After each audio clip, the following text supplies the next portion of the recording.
রক্ষার আন্দোলন আমাদেরকে গড়ে তুলতে হবে।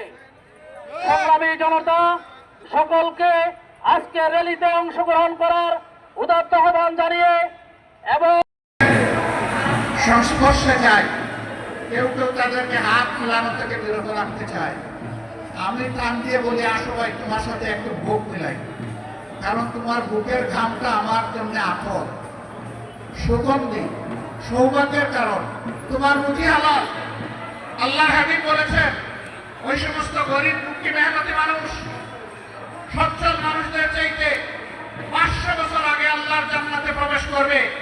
আমি কেন তাদেরকে সম্মান করব না, কেন শ্রদ্ধা করব না, কেন ভালোবাসবো না?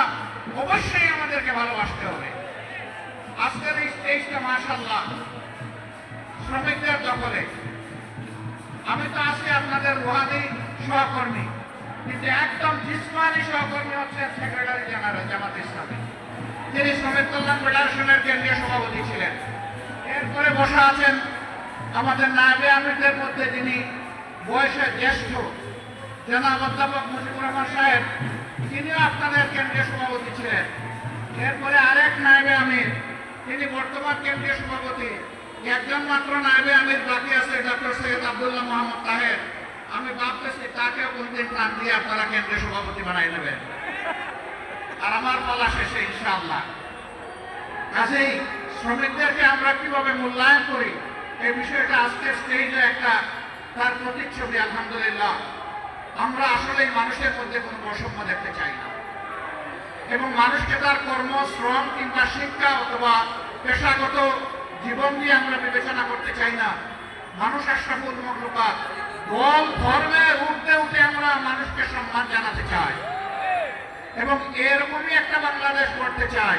সেই বাংলাদেশটা আল্লাহর কোরআনের ভিত্তিতেই সম্ভব, রাসূল মুহাম্মদ সাল্লাল্লাহু আলাইহি সাল্লামের মাদানী শাসন ব্যবস্থার মাধ্যমে সম্ভব।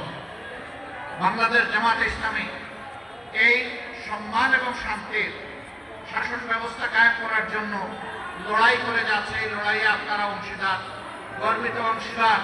আপামর শ্রমিক জনতাকে এর সাথে সম্পৃক্ত করার এই লড়াই আপনাদেরকে অব্যাহত রাখতে হবে।